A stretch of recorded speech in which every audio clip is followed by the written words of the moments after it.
Good evening, my fellow Malaysians. This is Dr. K.N. Singh again from Johor Bahru. The voting riot needs to have a clear idea what exactly are we voting for, especially my Malay brothers and sisters. Ask your political candidates the following questions.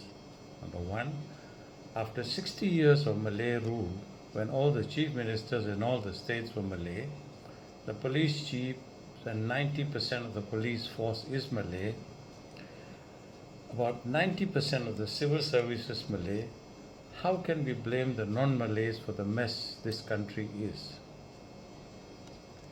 The share market discounts are for the Malays, but only the rich Malays can afford to buy shares, which they do in millions. And as they go up, they unload the shares, make money, and then claim that the boomies have very little shares. After all these shares have been sold, discounts on houses are given to the boomies, but the poor Malays cannot afford the houses. The rich Malays buy low-cost houses even and rent them to the poor who cannot afford to buy them. And the rich have 3 or 4 houses all bought at a discounted rate. Scholarships are given, but only to the rich Malays who have connections and who do not need them.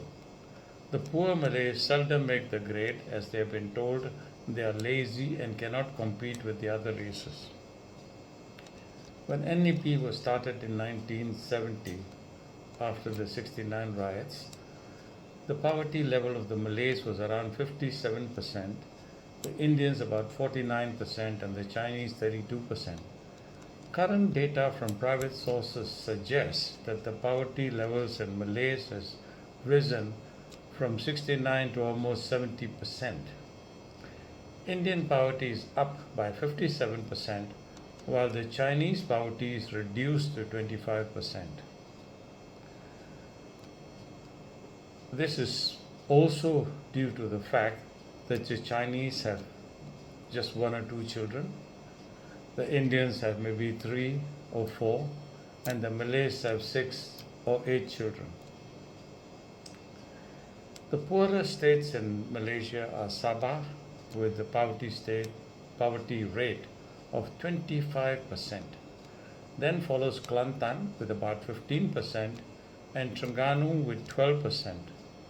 All these states are oil producing states.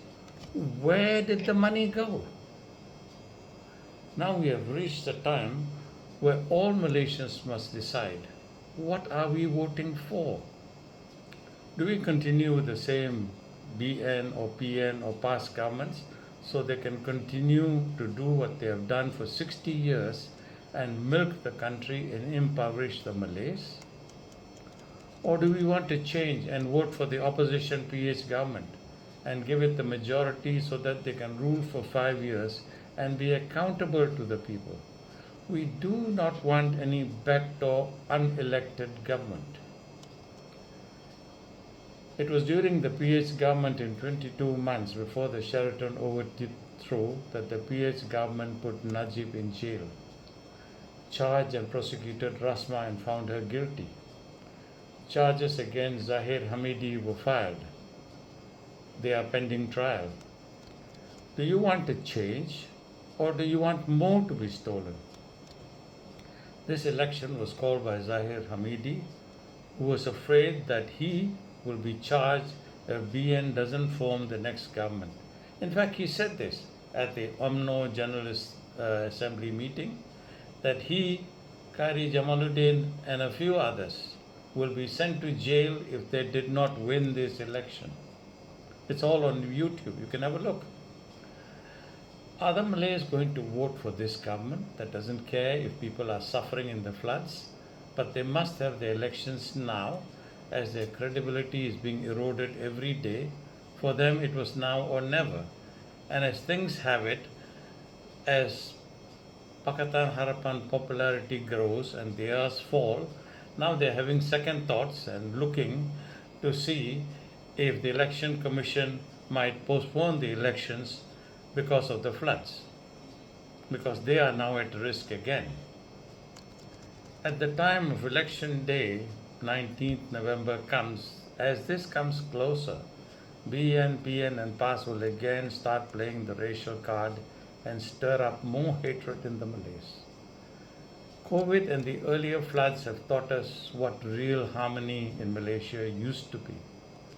Here the non-Malays willingly gave rice and whatever they could to their Malay neighbors, and the Malays did likewise and helped their Indian and Chinese neighbors. We can live peacefully as we did many years under Tunku Abdul Rahman until the May 16 riots, which were also orchestrated by UMNO, as historical reports are slowly emerging, because they wanted Malay-dominated Malaysia.